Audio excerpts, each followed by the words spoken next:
Ассалаумағалейкум достар, қайырлы таң. Менің есімім Нұрасыл Тоқбай, жеке тұлға және кәсіпті желі дамыту эксперті оламын. Достар, осы видеода менің бүгін қозғағым келетін тақырып ол өмір сапасы, сезімнің сапасына байланысты деген тақырыпта айтқым келеді.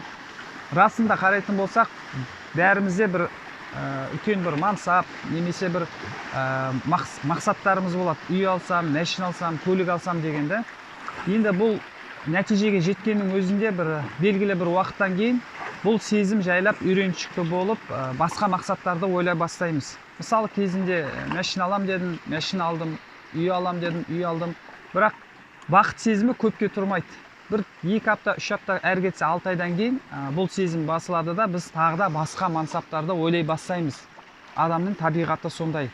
Енді өмірдің сапасы, сезімнің сапасы деп отырық та. Енді өмірдің сапасын арттыру үшін біз позитивті сезімді арттыру керек. Ал позитивті сезім қайдан келеді? Оны қалай дамытуға болады? Жалпы негізгі 4 қуат арқылы жақсы сезім келеді. Егер де осы 4 қуат бізде әлсіз болса, онда бізде жаңағы өзімізге көңіліміз толмай, негативті сезімде жүреміз. Жақсы сезімді тудыратын 4 қуат бар дедік та. Атап айтатын болсақ, біріншісі ол дене қуаты, екіншісі эмоционалдық қуат, үшіншісі интеллектуалдық қуат, төртінші рухани қуат. Енді әрқайсысына тоқтап кетейік. Дәлел іздейік. Неге ол біздің өміріміздің бақытты болуға өмірде жаңағы сезімнің сапасына қандай бізге әсерін тигізеді, соны дәлелдеп көрейік.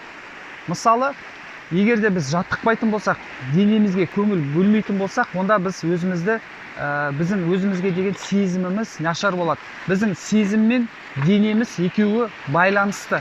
Егер де сіздің денеңіз ауырса, сіз өзіңізді жақсы сезінесіз бе? Әрине, өзіңізді нашар сезінесіз. Позитивті сезіне алмайсыз. Сондықтан денені қуатты ұстау үшін біз жаттығулар жасап тұруымыз керек. Жаңағы таңғы дәстүр, серуендеп, жүгіріп, жүріп, жаңағыдай жаттығулардың түр-түрін жасап, правильное питание дейді жаңағыдай. Солардың барлығын жасайтын болсақ, біз денеміздің қуаттылығын арттыратын болсақ, ол біздің тікелей сезімімізге жақсы болады. Мысалы, сіз кеш жатып қалдыңыз, кеш тұрдыңыз, асығыс жұмысқа кеттіңіз, жаттығуға мүлдем уақытым жоқ дейсіз. Олай жүре беретін болсаңыз, бір күні сіз не істейсіз? Денеңіз әлсіз болады, себебі сіз жаттыққан жоқсыз. Бұл шаршаңқылық сізге жаман сезім береді, шаршаңқы сезім береді. Сосын біз өзімізге жаңағыдай көңіліміз толмайды. Негативті сезімге батқыш боламыз.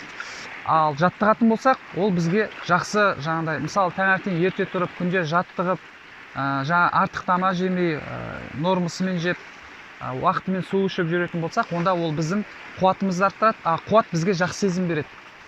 Енді тағы бір дәлелдеп көрейік. Мысалы, сіз жаттығу жасамайсыз, күнделікті күйме тірлік.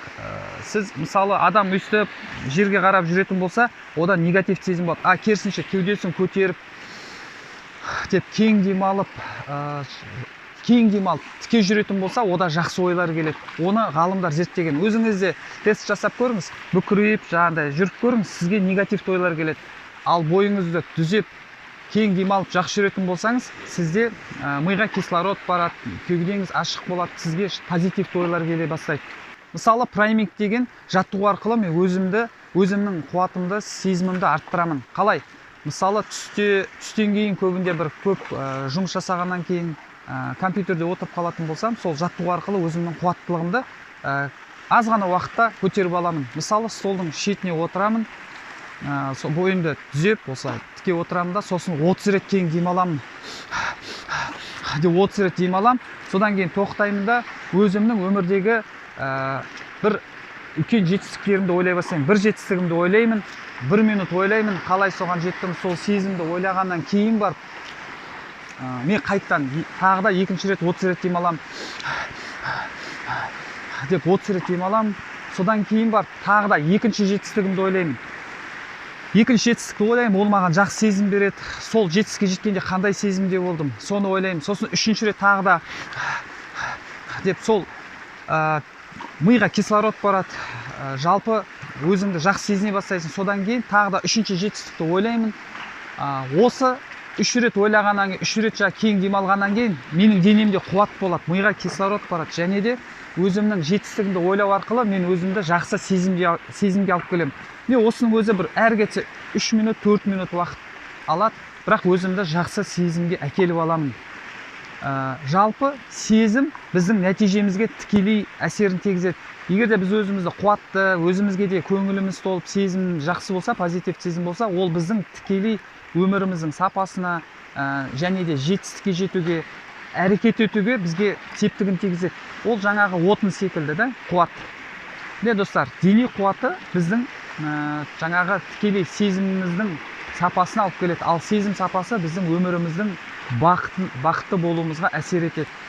Енді біз рухани қуатты көрейік. Рухани қуат қалай біздің сезім сапасына әсерін тигізеді. Рухани қуат бізде, мысалы, менде нәпіл намаз оқымасам, сүре жаттамасам, Құран оқымайтын болсам, онда менің өзіме деген рухани қуатым әлсіреп кетеді. Және де балдарға уақыт бөлмесем, балдардың біліміне, балдардың жаңағындай жағдайын жасамайтын болсам, жолдасымның жағдайын жасамайтын болсам, бір жылына бір рет бір шетелге шығып қыдырмайтын болсам, осылардың барлығы менің сезіміме әсер етеді. Өзіме көңілім толмайды. Сондықтан мен өзімді жаңа 9 бағытпен сараптаймын. Соның ішінде рухани қуаттағы амалдарым менің артық нәпіл намаздар оқу, аптасына бір жоқ дегенде бір сүре жаттау, сосын салауат айту деген сияқты. Одан бөлек Құран оқу. Құран, мысалы, мен әкеме бағыштағым келеді, мысалы. Сондықтан мен күнде Құран оқып, сол бір Құранды бітіретін болсам, әкеңе немесе анаңызға бағыштайтын болсаңыз, или атаңызға дүниеден өтіп кеткенде, ол үлкен сауап болады. Ол өзіңізге деген рухани қуатыңызды арттырады. Сондықтан осындай жақсы амалдарды істеп тұру керек. Біздің сезімнің сапасы жақсы болу үшін. Міне, рухани қуатты айттық. Енді біз интеллектуалды қуатты айтайық. Интеллектуалды қуат деген не? Интеллектуалды қуат біздің даму қуатымыз.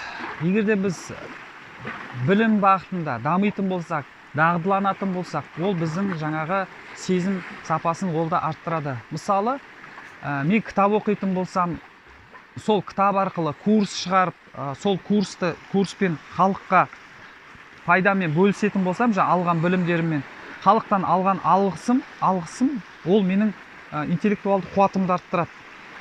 Менің көпшіліктен қарағанда білімім артса, адамның да өзіне деген сенімділігі, жаңағы сезім қуаттары артады. Сондықтан интеллектуалды қуаттыдан міндетті түрде арттырып тұру керек. Ал интеллектуалды қуатты қалай арттыру болады? Мысалы, қазір аудиозапистер көп те, Телеграмда мысалы бірнеше аудио кітаптар бар. Соны тегін тыңдасаңыз болады. Кітап сатып алып, кітап оқысаңыз болады.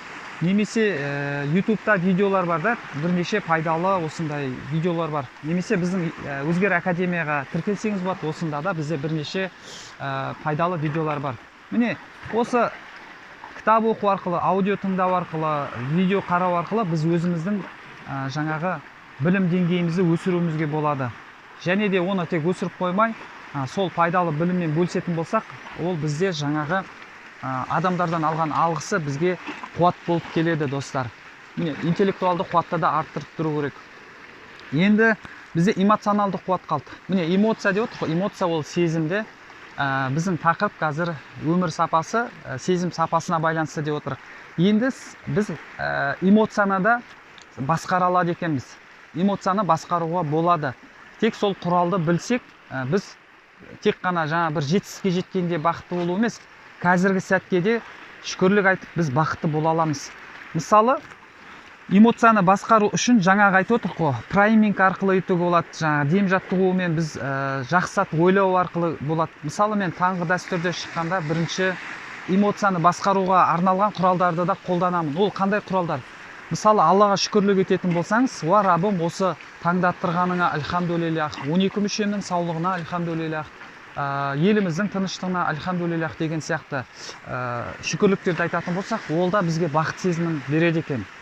Және де бақыт сезімін арттыратын ол арманға саяхат. Мысалы, сіз негативті ойды қай жерге зейінді саласыңыз, сондай сізде сезім болады. Мысалы, сіз проблема ойлайтын болсаңыз, сізде негативті сезім болады. Ал егер де өзіңіздің арманыңызды ойлайтын болсаңыз, ол сізге позитивті сезім береді. Сондықтан арманға саяхат деген тәсіл бар. Мысалы, осындай наушник тығып алып, позитивті әуенді қосып, және де мен не қалаймын деп сұрақ қойсаңыз, сол қалайтын нәрсеңізді ойлау арқылы ол сізге жақсы сезім береді. Себебі сізге қажетті нәрсені ойлайтын болсаңыз, қалай жетіп жатқаныңыз, қалай жеткеніңізді, қалай соны иеленіп жатқаныңызды, сол сезім сізге, позитивті сезім сізге бақыт сезімін алып келеді. Не достар, қарайтын болсақ, осы 4 қуатты өзіміз арттыра аламыз. Басқа жақтан іздеп қажет жоқ. Жаңағы айтқан тәсілдерді қолданатын болсақ, таңғы жаттығу, жаңағы прайминг деген сияқты, одан бөлек жаңа позитивті нәрсені ойлау үшін біз дейтін арманға саяхат, және де кітап оқитын болсақ, дамитын болсақ, міне біздің өміріміздің де сапасы артады. Сондықтан бізде таңғы дәстүр деген марафон бар. Соған қатыссаңыз болады, 1 апталық. Және де 1 айлық жетістік формуласы деген курс бар. Соған қатыссаңыз болады. Ал мен сияқты араңызда ұстаздар болса, қазір кәсіби коуч деген курсымыз бар. Соған қатыссаңыз болады. Бізде бірінші ағым міне оқып жатыр, қазір жартылай келді. Бұйырса 1 айдан кейін екінші ағымды бастайтын боламыз. Қазақ тіліндегі коучтарды алғашқы Қазақстанда оқытып жатыр Өзгер академиясы. Егер де қатысамын десеңіз, осы посттың астындағы комментарияға жазсаңыз болады, қатысамын деп. Енді қорытындылайтын болсақ, достар, жаңа 4 қуатты өзіңізге жоспарлаңыз, және де біртіндеп аз-аздан істеп бастаңыз. Істегеннен кейін өзіңізді мақтаңыз, және де егер де 1 ай осы 4 қуатты арттыратын болсам, өзіме бір сыйлық жасаймын деп сыйлық жасасаңыз болады. Сол кезде өзгеріс сізде жақсы болады. Жетістік формуласында тереңірек осы 4 қуатты арттыратын құралдар беріледі. Сол құралдар арқылы өзіңіздің өміріңіздің сапасын арттырсаңыз болады. Не достар, осымен аяқтаймын. Егер де осы видео пайдалы болып жатса, лайк басыңдар, және де достарыңызбен бөлісіңдер, және де біздің каналға тіркеліп қойыңыздар, достар. Алда уақытта пайдалы контенттерді көруге Алла нәсіп етсін. Қош көріскенше аман есен болайық, ағайын.